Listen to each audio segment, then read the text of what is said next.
também vai fazer isso conosco. Eu imagino que esse livro ele vai também nos incomodar. Igual com a leitura daquele outro livro, diversas vezes eu recebi pessoas no gabinete falando: pastor, está tudo errado na minha vida. Está tudo errado. Pastor, eu estava vivendo tudo errado, de um jeito todo errado. Né? Então, que esse material aqui, ele venha impulsionar, sabe, lustrar o que já está bom, consertar o que está errado, e que a gente venha avançar aí em nome de Jesus. Eu quero, antes de ler algumas coisas no livro, ler 2 Timóteo capítulo 2, versículo 2. Se você puder aí abrir a sua Bíblia, 2 Timóteo 2, 2.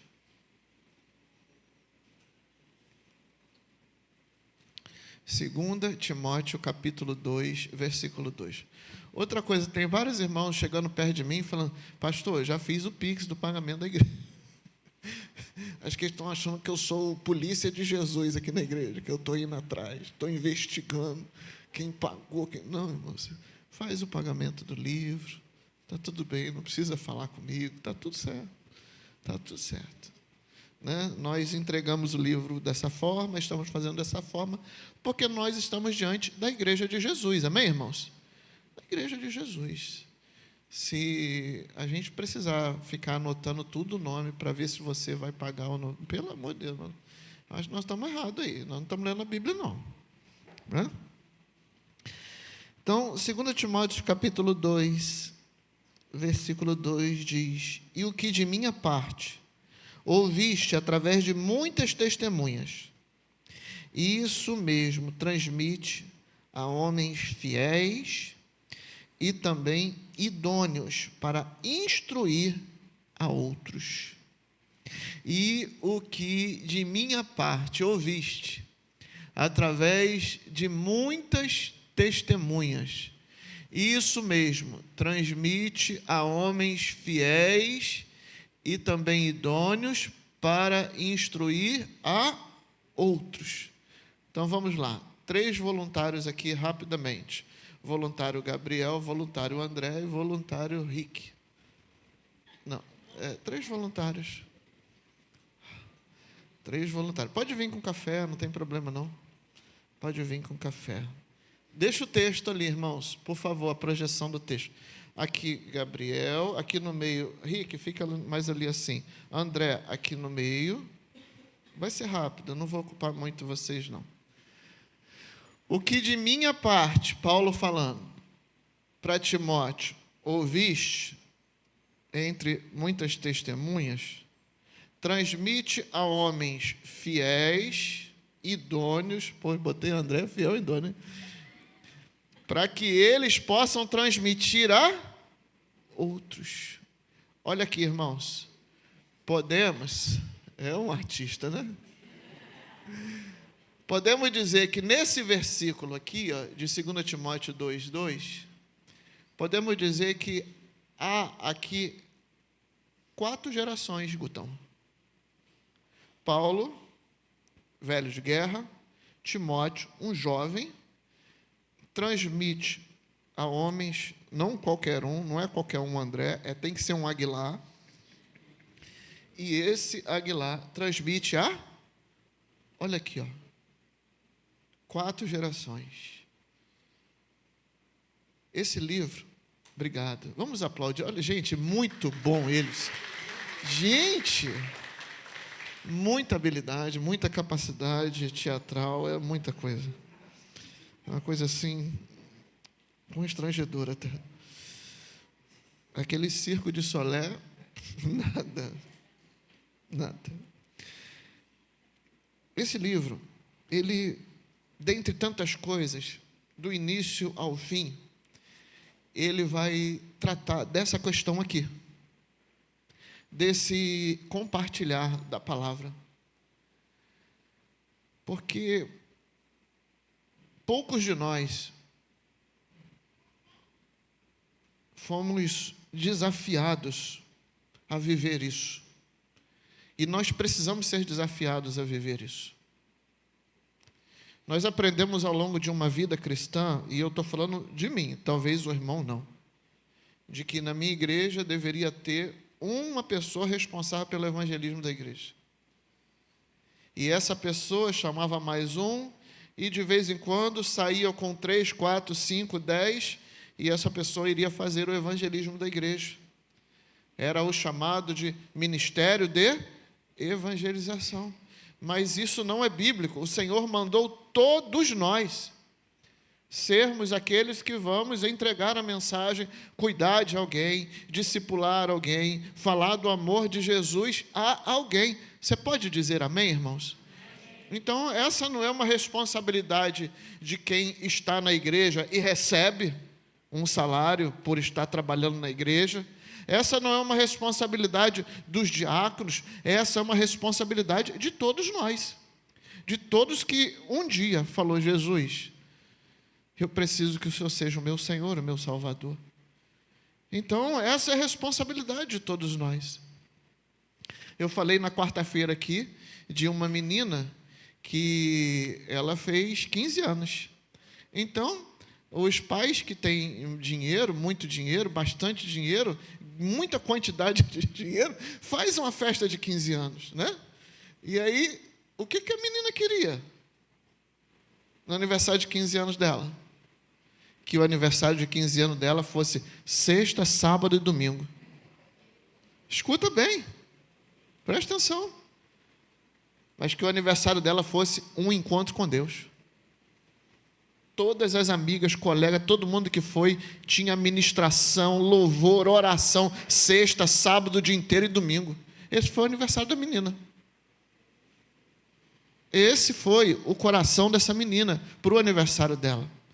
Então, desde os menorzinhos aos maiorzinhos, o nosso papel é: o que de minha parte ouviste, transmite a muitas testemunhas. Isso mesmo, transmite a homens fiéis e também idôneos para instruir a outros homens. E agora eu quero ler aqui alguns textos do livro. E eu quero que a gente vá lá na página 93, se você puder abrir aí. Na página 93. Nós vamos ler o primeiro, o segundo, o terceiro parágrafo. Nesse terceiro parágrafo, nós vamos ter uma noção do autor do livro, que é o pastor Stephen Murrell.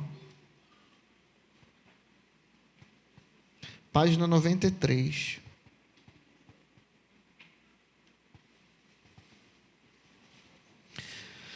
Página 93. Amém?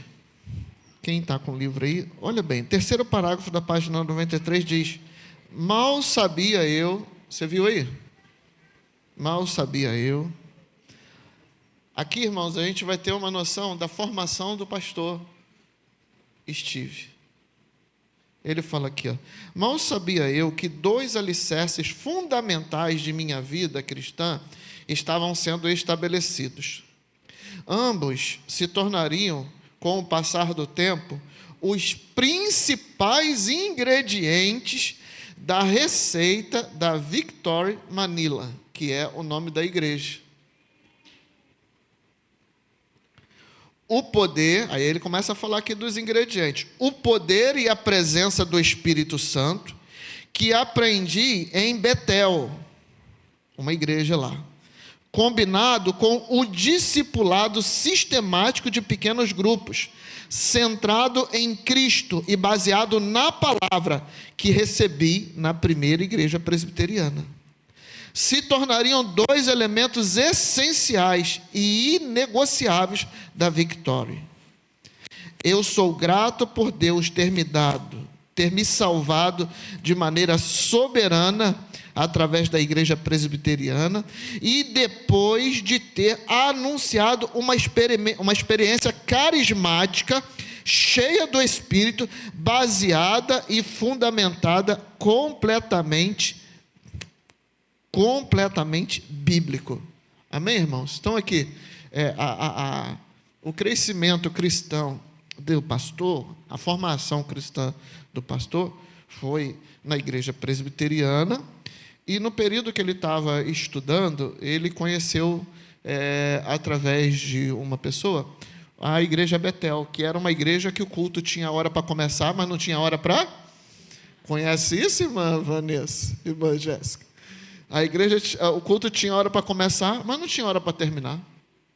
E aí ele conheceu essa igrejinha, que não tinha placa, que não tinha nada, mas que os irmãos estavam lá, com a boca no pó, clamando ao Senhor, milagres aconteciam, a oração começava e não tinha hora para terminar. Então, esses dois contextos, essas duas culturas, fez ele crescer.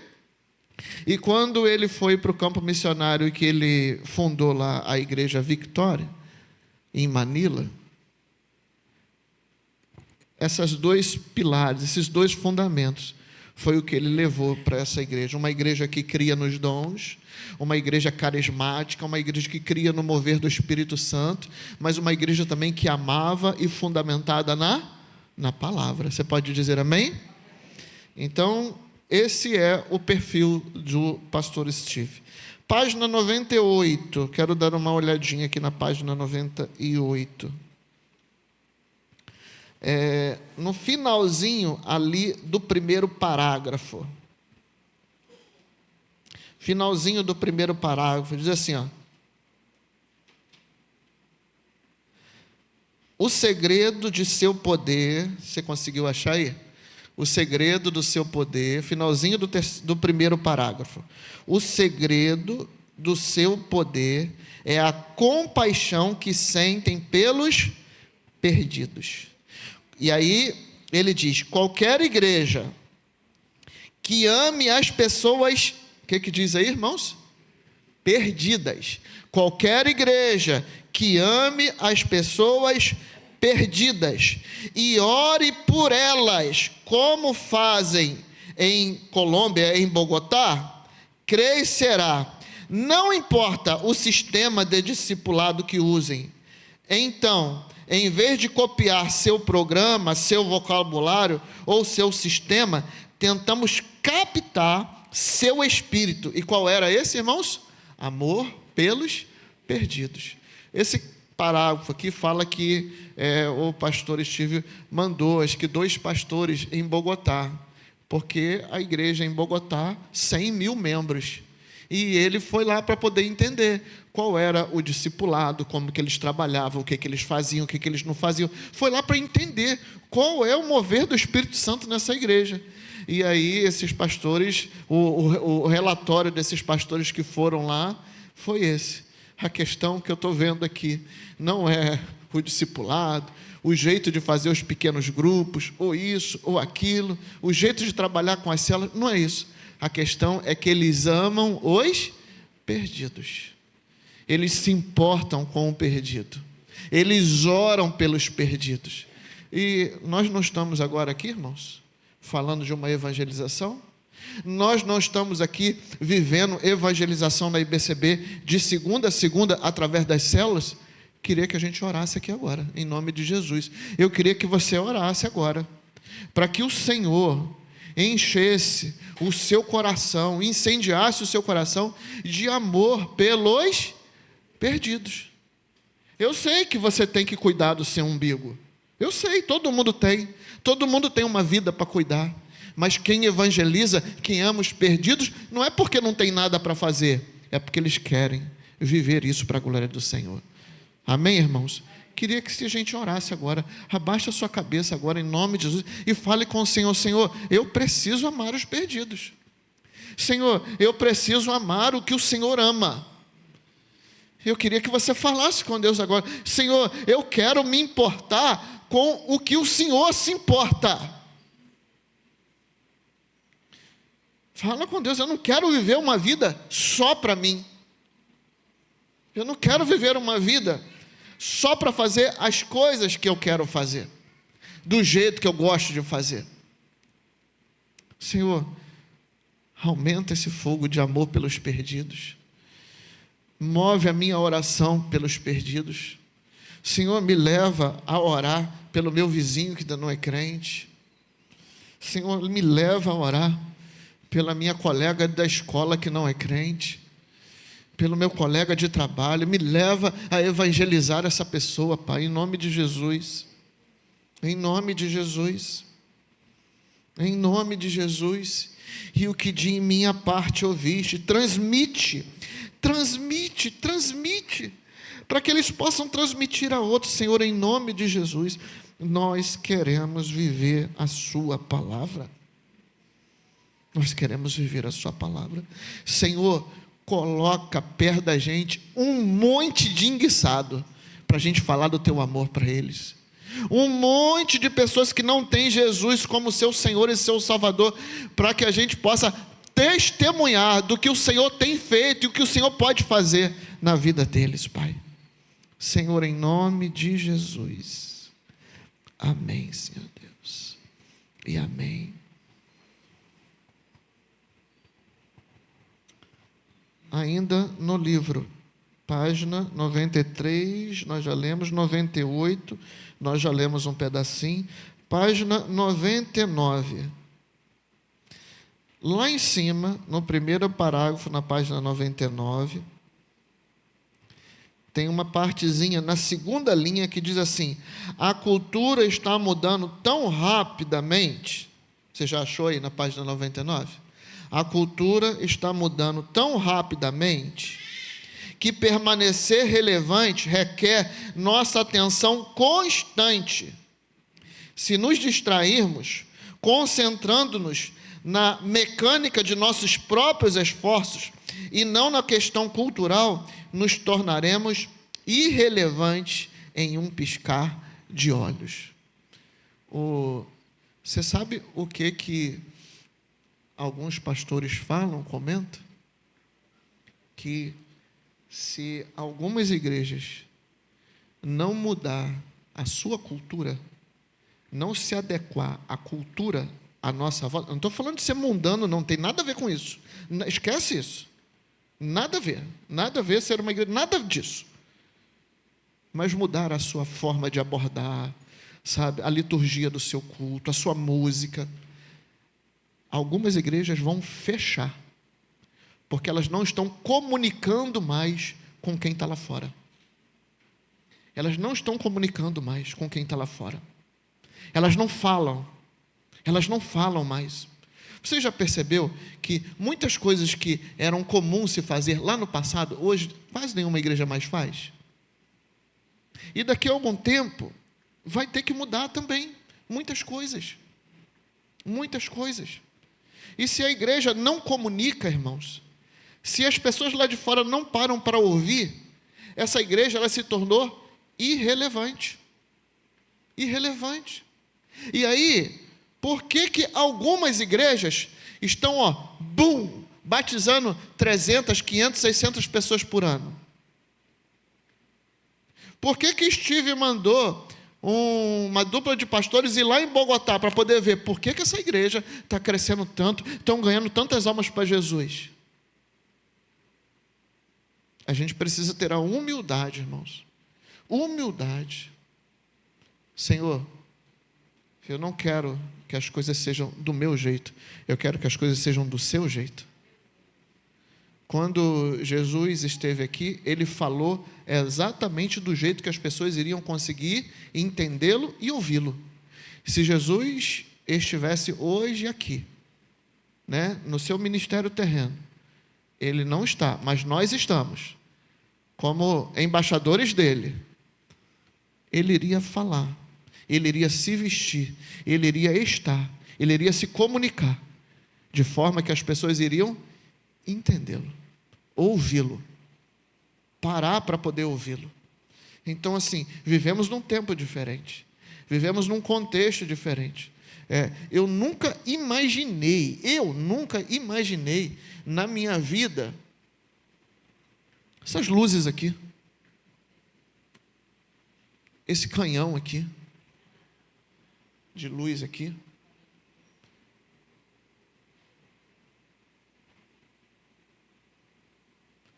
Isso não tem nada disso aqui. Isso não altera a palavra.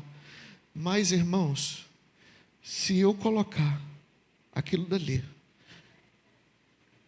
vai fazer com que mais um entenda que é um pecador e que precisa de Jesus.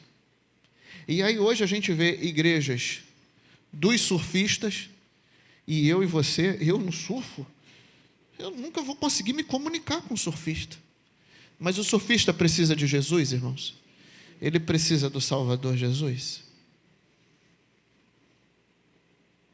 Eu vi uma igreja aqui no Rio, que ela está instalada próximo aonde os pessoal do carnaval passam, e eles prepararam a igreja para receber os foliões. Cartaz. Temos água fresca para você, tem banheiro limpo para você, tem remédio para dor de cabeça. As pessoas entravam, elas eram cuidadas, banheiro limpinho, água fresquinha. Quem queria tomar um banho, um remedinho de dor de cabeça, porque encheu a fuça lá, né? Virou a noite. Essa igreja estava lá. Aí a gente, de repente, vai falar: quantos entregaram a vida para Jesus? Vi um pastor numa desses lugares aí de desfile, com uma blusa muito linda. Sabe o que estava escrito na blusa dele? Posso orar por você? Aí do lado dele estava lá um folião, um sambista lá, todo com a sua roupa, e ele com a mão no ombro daquele rapaz, orando e abençoando e clamando. E ele falou para aquele rapaz: hoje é dia da gente pedir perdão ao Senhor. Ô, meu irmão, a gente precisa se conectar, irmãos.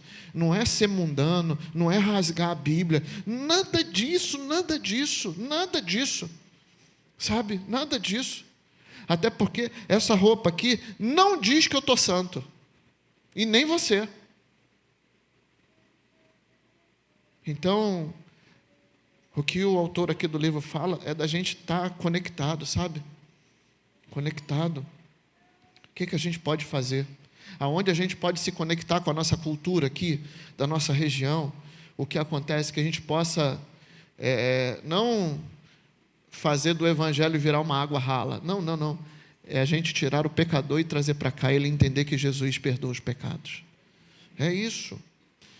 Um outro texto aqui, a gente deu na página 99, a página 101, lá o último parágrafo.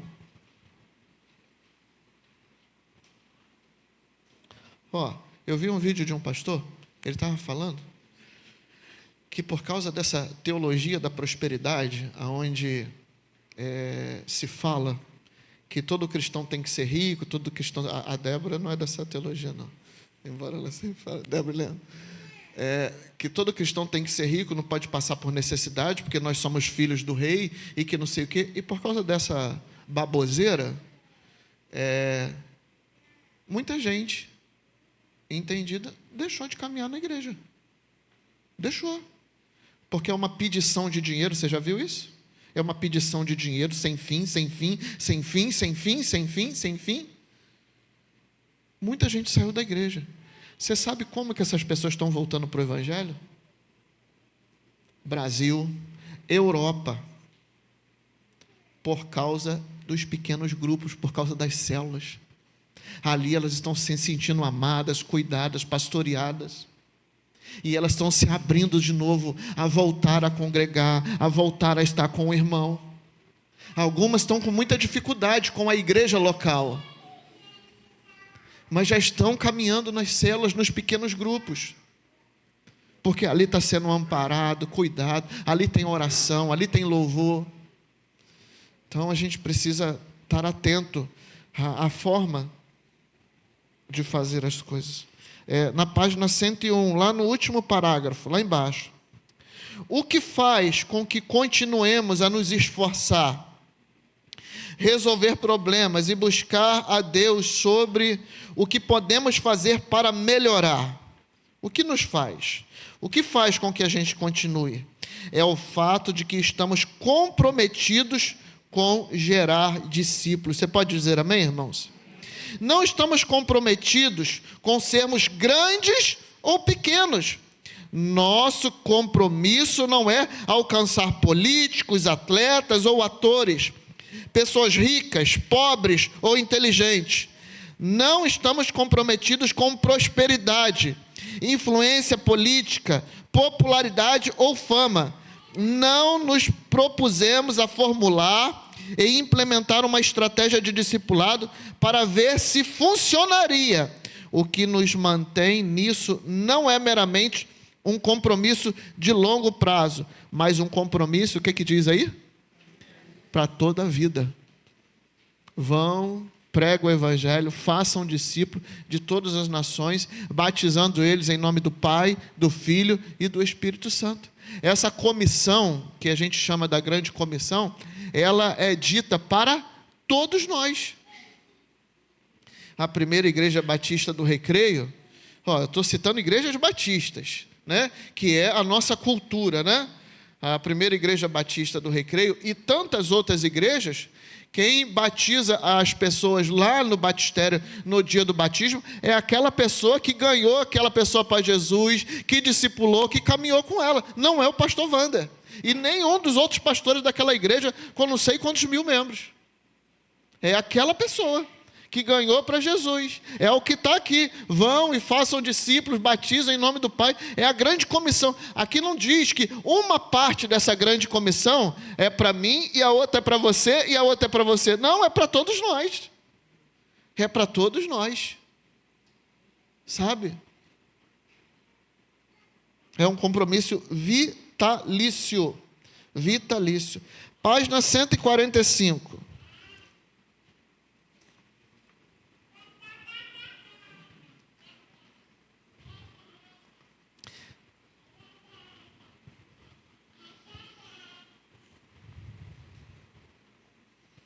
Nós vamos falar agora de alguns mitos. Na verdade, de 3 mitos. 3 mitos. O mito do mentor, o mito do ministro e o mito da maturidade. Não, eu preciso que seja o meu pastor. Não, quem tem que fazer isso é só o pastor, porque é ele que está preparado. Não, eu ainda não estou pronto para fazer isso, porque eu ainda não sou uma pessoa madura. Eu ainda não estou pronto. Olha aí, irmãos. Vamos ler aí na página 145. Número 1, o mito do mentor. O trabalho do meu pastor é ministrar para mim. O trabalho do meu pastor é ministrar para mim. Este mito faz com que os membros da igreja exijam que seus pastores os alimentem, cuidem deles e atendam a todas as suas necessidades espirituais. Transforma pastores em pseudo-super-heróis espirituais e cristãos regulares em espectadores passivos nos eventos religiosos. E aí a gente vai para a palavra, a gente vê que existe lá o pastor, está lá sim, ele tem que estar lá, mas existe a palavra para mim e para você. Entra no teu quarto, dobra o teu joelho, ora, que o teu pai que te vê no secreto, ele vai te responder. Espera aí. A gente pode orar, você pode orar. Eu também posso orar, mas você também. A grande comissão, ela é só para mim? Ou ela é para todos nós? É uma dependência que nós fomos criados, né? Às vezes a gente ouve falar, como é que foi o culto? Foi ótimo, a igreja estava lotada. A questão não é o domingo, a questão é a segunda. A questão não é o domingo. O termômetro não é o domingo. O termômetro é o que nós fazemos na segunda. É como que nós vamos nos comportar com o não crente na segunda. É se quando lá na segunda-feira ter um problema lá no trabalho, se eu vou chutar a cadeira, se eu vou xingar o meu chefe, ou o meu funcionário. É se na segunda-feira eu vou chamar todo mundo lá na empresa, ou seja, onde for, eu vou falar, gente, vamos orar aqui, vamos orar, a semana está começando, glória a Deus, vamos orar, Jesus é bom, Jesus é bom. A questão não é o domingo, é a segunda. Segundo mito, o mito do ministro. Eu ainda não estou preparado para ser usado por Deus. Olha aí. Ah, pastor, eu? Não, pastor. Tem tanta gente aí melhor do que... O senhor vem falar comigo? Não, pastor, eu não. Não, eu não estou preparado. Eu ainda não estou preparado para ser usado por Deus. Esse mito convence as pessoas de que elas não oram o suficiente. Quem ora é o pastor, é aquele outro irmão. Não estão maduras o suficiente. Não conhecem versículos bíblicos suficientes. Têm muitos pecados passados. São muito jovens e assim por diante, para evitar que se envolvam no ministério. Tenho certeza de que você pode acrescentar mais algumas desculpas espirituais a essa lista. Olha só, irmãos, que constrangedor, que forte. Não, eu não, pastor, não estou preparado. Ah, pastor, eu tenho tanto problema. Ah, pastor, minha vida é uma luta. Ah, pastor, eu tenho isso para resolver na minha vida. Isso para resolver. Então, passa para outro, não quero de volta. Me erra, pastor, me erra. Não, irmãos, é o mito do ministro, né? Só quem é ministro, só quem... Número 3, o mito da maturidade. Ninguém deveria ministrar até que esteja maduro. Olha aí. Ninguém deveria ministrar até que esteja maduro. Isso é um mito. Isso é um mito. Como é que as professoras lá da escola ensinam as crianças? Elas desenham a letrinha, porque no início é um desenho, né? Elas vão falando a letrinha e pede para a criança fazer o quê? Repetir. Repete. Isso daqui é o quê? Que tem uma perninha assim. É um repete. Então, se a criança não fizer, não falar, ela não consegue aprender. Ela precisa interagir, ela precisa participar do processo, ela não é passiva, ela é ativa. Ela é ativa. Ninguém deveria ministrar até que esteja maduro. Isso é um mito. Esse mito convence os crentes de que, antes mesmo de tentarem ministrar a outros, eles precisam de mais um curso de discipulado, um curso de treinamento, seminário de liderança, certificado emoldurado, pendurado na parede. Só então, talvez, estarão maduros o suficiente para serem usados por Deus. Uma vez eu ouvi, e realmente faz muito sentido. Se você sabe um tantinho assim, você já pode ministrar e ensinar alguém que não sabe nada. Se você sabe falar o que Jesus fez e tem feito na sua vida, você está apto para poder pregar o Evangelho. Você não vai pregar igual o Yuri prega, pulando daqui de cima. O André prega. Você não vai pregar igual eles. O Adriano, o Felipe, o irmão Marino. Você não vai pregar igual esses irmãos.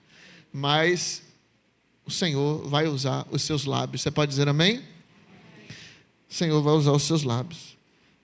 Na página 150, um pouquinho à frente. Agora nós vamos falar o contrário disso. O autor aqui, ele colocou isso como um mito. Como verdades que as pessoas acreditam, como desculpa, não, ainda não sou pastor, não, ainda não fiz esse curso, não, ainda não sou maduro, eu sou muito novo aqui. Você é muito novo, mas nós não temos tempo a perder. E Deus quer usar todos nós. Página 150. Página 150, lá embaixo, número 1, 2, e na página 151, número 3. Diz assim, número 1. A verdade sobre o mentor. O trabalho de um pastor não é primeiramente ministrar as pessoas, mas equipar pessoas para ministrarem a outros. Viu o que nós lemos ali? E o que de minha parte ouviste, através de muitas testemunhas, isso mesmo transmite a homens fiéis e também idôneos para instruir a outros. É eu capacitando o Gabriel, para ele capacitar o André, para ele capacitar... Quem era o outro aqui? O Rick. E aí o Rick vai capacitar o Yuri, que vai capacitar o Leandro, que vai capacitar o Tiago. E um dia, irmãos, alguns homens fiéis foram levantados e transmitiram o que a gente aprendeu hoje. E cuidou da gente, e discipulou a gente. E a gente precisa hoje passar isso para alguém. E a gente precisa evangelizar alguém, falar de Jesus para alguém. Então, o trabalho de um pastor não é primariamente ministrar as pessoas, mas equipar pessoas para ministrarem aos outros. Vida, igreja e ministérios não tem a ver com pessoas nos bancos. Olha aí, ó. Não tem a ver com pessoas nos bancos, tem a ver com Deus e os outros. A verdade sobre o ministério. Embora alguns membros sintam que ainda não estão preparados, isso é natural, irmãos. Poxa, eu acho que eu ainda não estou. Eu acho que eu ainda não estou. Mas vamos mudar aqui? Vamos mudar o olhar aqui? E Deus? Será que Deus já está preparado? Deus já está pronto? Se Deus já está pronto, então é Ele que vai me usar. O foco não é eu, é Ele. Né? Embora de repente a gente ache que a gente não está preparado, Deus está pronto para usá-los agora. Mesmo que eles pensem que não oram o suficiente, que não estão maduros o suficiente, que não conhecem versículos bíblicos suficientes, ou que têm muitos pecados passados, mesmo que sejam jovens demais, ou tenham perdido a calma ontem e usado uma palavra que o pastor jamais usaria no domingo, Deus quer usá-los. Tem alguém perto da gente que precisa de Jesus, o Salvador, e eu não posso ficar só falando bom dia, boa tarde e boa noite para essa pessoa. A verdade sobre a maturidade. Não podemos esperar até que cada crente se sinta maduro o suficiente para ministrar. Porque ninguém amadurecerá a menos que essa pessoa faça o quê? Ministre. Apenas que ela bote a mão no arado. Por que a gente quer ver a Hannah pregando aqui? Por que a gente quer ver a Clarinha pregando aqui? Por que a gente quer ver o Tiago pregando aqui? Por que a gente quer ver pregando aqui? Por quê? Por quê? Porque tem que começar. E se não começa, não começa. E a gente tem que começar. E Deus quer usar todo mundo. Vai falar alguma coisa que de repente não é de repente a verdade bíblica? Pode ser. Eu falo até hoje, você fala até hoje. Você erra até hoje. Você sabe tanto até hoje. E você é um pecador igual eu, igual essa pessoa que começou agora. Se não vigiar, você falha, igual aquele que está começando o evangelho agora. Você que já tem 500 anos de evangelho. Eu que sou pastor da igreja. Se não vigiar, eu capoto.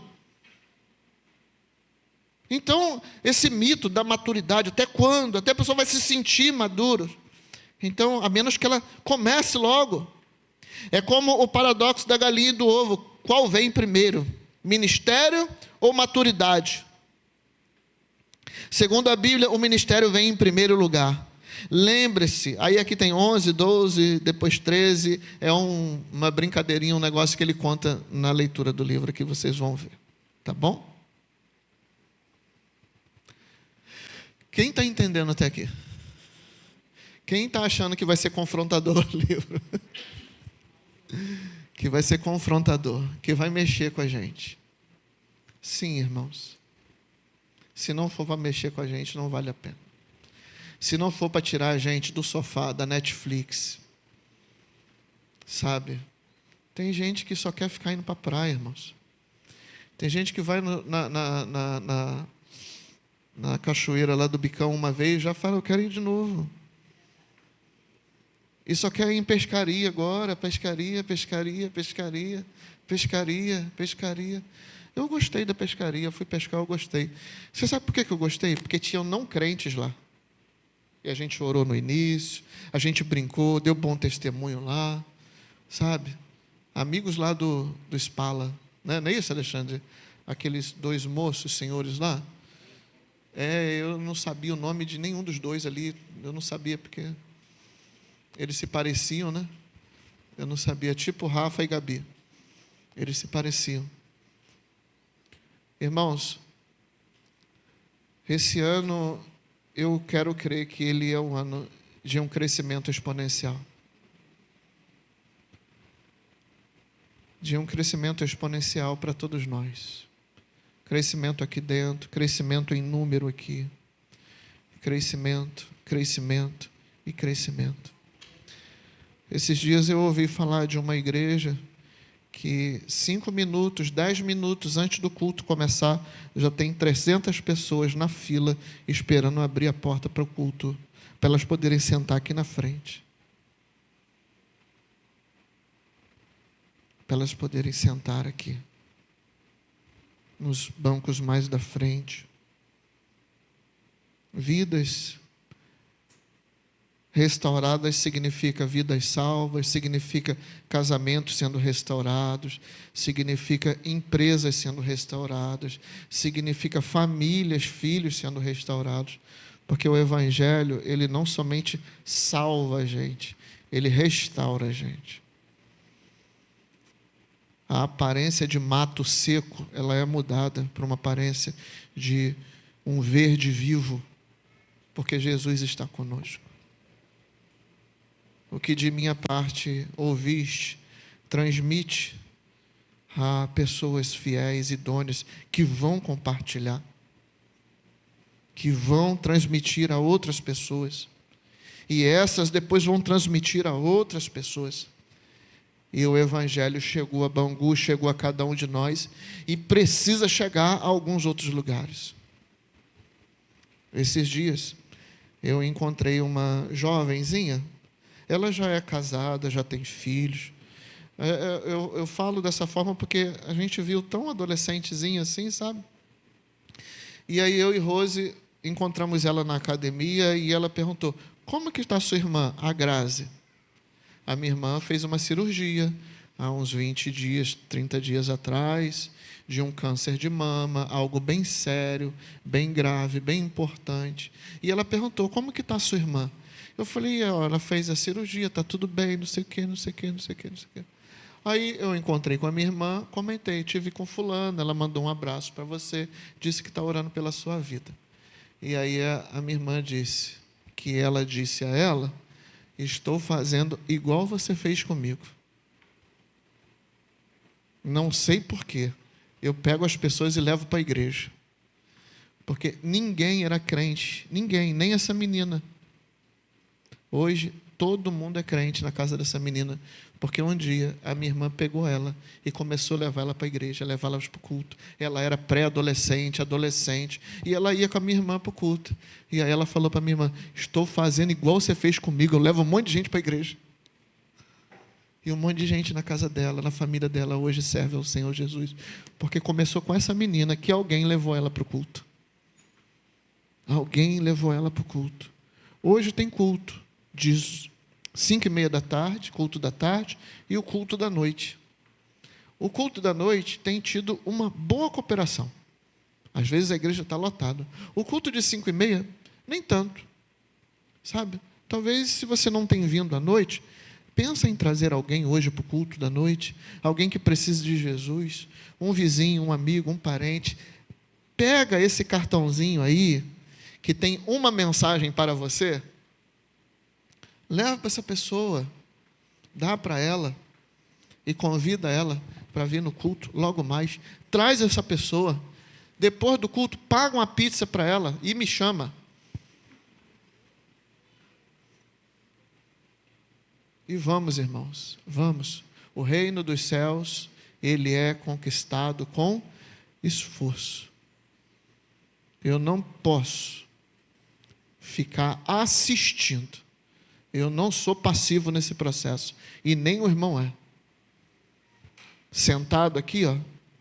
Lindo, lindo, lindo, lindo, lindo. Mas é fora daqui que a gente tem que viver essa palavra linda e maravilhosa aqui. Amém? Domingo que vem, as classes vão estar separadas lá na escola. Os 60 mais aqui. E vai começar... Que horas que começa a escola bíblica, irmãos? Então, que horas que você tem que chegar aqui? Antes das 9. 8h59. Para o seu professor estar dando a aula ali para você. E vocês vão compartilhar né, a palavra. Em que parte do livro vai começar? Domingo que vem. Hein? Vocês já sabem?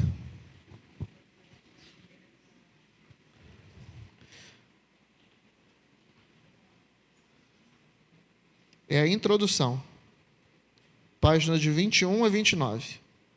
21 a 28. O que é uma Weak Church? Se você não leu ainda, você vai ler. Alguém aí já sabe o que é uma Weak Church? O que é uma Weak Church? Fala, Magno.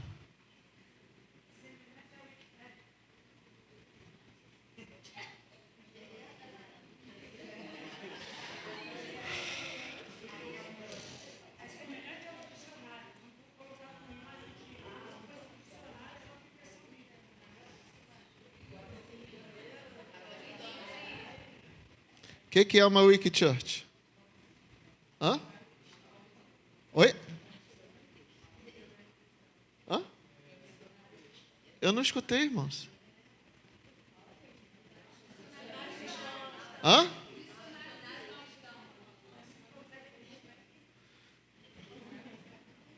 Vocês estão boiando.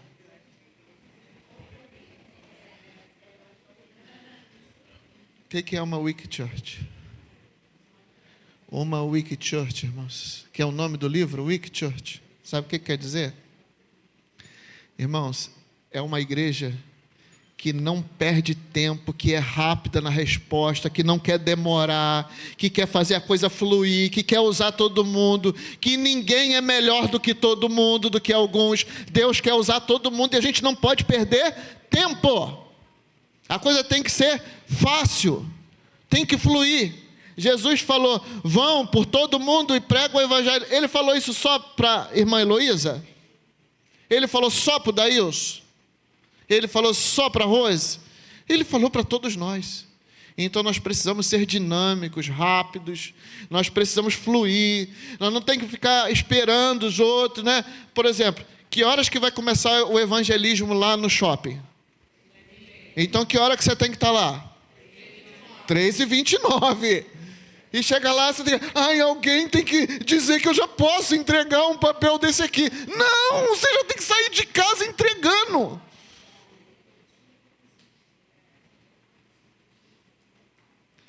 Segunda-feira, eu vou estar com você? De jeito nenhum.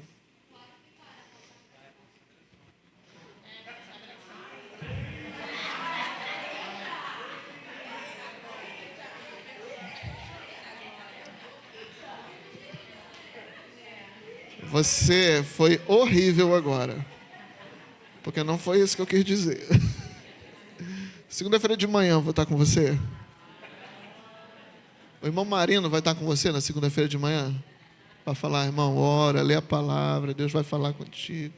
Não vai estar. Mas o Espírito Santo vai estar com você. E Ele quer te usar para você ser uma bênção dentro de casa, aonde você for. Amém? Vamos orar? Vamos ser rápidos?